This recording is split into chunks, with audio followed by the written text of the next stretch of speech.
تصور کریں ایک فاسٹ فوڈ چین جو اتنی مشہور ہو کہ بھیڑ کو قابو میں رکھنے کے لیے پولیس بلانی پڑے، ایسی جگہ جہاں لوگ گھنٹوں انتظار کریں صرف ایک ڈبہ فرائیڈ چکن لینے کے لیے۔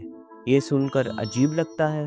یہ ہے البیک، سعودی عرب کا سب سے پسندیدہ فاسٹ فوڈ چین جو 1974 سے لوگوں کے دلوں پر راج کر رہی ہے۔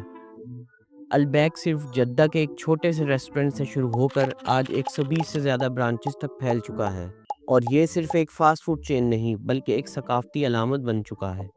لیکن البیک کو اتنا خاص کیا بناتا ہے؟ یہ ایک مقامی فرائیڈ چکن ریسٹورنٹ سے ایک علاقائی جنون کیسے بن گیا؟ اور آخر لوگ اس کے لیے اتنی محنت کیوں کرتے ہیں؟ یہ سب شکور ابو غزالہ سے شروع ہوا، جو 1928 میں فلسطین کے شہر راملہ میں پیدا ہوئے۔ 1948 میں جب شکور صرف 20 سال کے تھے تو نکبہ عرب اسرائیل جنگ کے نتیجے میں 7,50,000 سے زیادہ فلسطینی بے گھر ہو گئے۔ شکور بھی انہی میں شامل تھے۔ انہوں نے سعودی عرب میں پناہ لی اور 1949 میں ارامکو میں ملازمت شروع کی۔ 15 سال تک انہوں نے محنت کی اور سعودی شہریت بھی حاصل کر لی۔ پھر 1963 میں وہ لبنان چلے گئے تاکہ اپنی فیملی کے لیے بہتر مواقع تلاش کر سکیں۔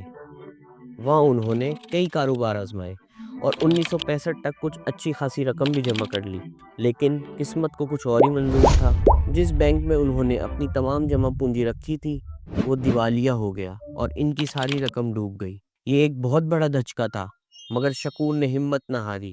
انہوں نے دوبارہ سعودی عرب واپسی کا فیصلہ کیا اور اس بار ایک نئے آئیڈیا کے ساتھ آئے۔ انہوں نے دیکھا کہ سعودی عرب میں فاسٹ فوڈ کے زیادہ مواقع نہیں ہیں۔ اپنی بیوی کے تعاون سے انہوں نے 1974 میں پہلا چھوٹا سا فاسٹ فوڈ ریسٹورنٹ کھولا۔ انہوں نے اپنی جمع شدہ رقم لگائی اور فرانس کی ایک کمپنی سے خاص مصالحوں اور مشینری کا معاہدہ کیا۔ پھر جدہ کے ایئرپورٹ روڈ پر ایک پرانے گودام کو سعودی عرب کے پہلے بریسٹڈ چکن ریسٹورنٹ میں تبدیل کیا۔ البیک کا کاروبار اچھی رفتار سے بڑھ رہا تھا، مگر پھر 1976 میں ایک بہت بڑا سانحہ پیش آیا۔ شکور ابو غزالہ کا صرف 48 سال کی عمر میں انتقال ہو گیا۔ اس وقت ان کے دو بیٹے احسان اور رامی بہت نوجوان تھے۔ احسان کنگ فہد یونیورسٹی سے سول انجینئرنگ میں گریجویٹ ہو چکے تھے اور انہیں ایک بہترین نوکری اور پروفیشنل باسکٹ بال کھلاڑی بننے کی آفر ملی تھی، جبکہ رامی امریکہ کی ٹینیس ٹیک یونیورسٹی میں انجینئرنگ تعلیم حاصل کر رہے تھے۔ لیکن انہوں نے اپنے خوابوں کو چھوڑ کر والد کے کاروبار سنبھالنے کا فیصلہ کیا۔ 22 اور 20 سال کی عمر میں احسان اور رامی کو بہت بڑی مشکلات کا سامنا تھا۔ کمپنی کا ایجنسی رائٹ ختم ہو چکا تھا اور ان پر $18 لاکھ کا قرضہ چڑھ چکا تھا۔ انہوں نے اپنی کچھ جائیداد بیچ دی تاکہ قرض اتار سکیں اور خود ہی کام میں شامل ہو گئے، چاہے وہ کھانا بنانا ہو، کسٹمرز کو سرو کرنا ہو یا ریسٹورنٹ کی صفائی کرنا ہو۔ لیکن صرف سخت محنت کافی نہیں تھی، انہوں نے کچھ نیا اور منفرد کرنا تھا تاکہ وہ دوسرے ریسٹورنٹ سے مختلف نظر آئے۔ احسان پیرس گئے اور فوڈ ٹیکنالوجی کی تعلیم حاصل کی۔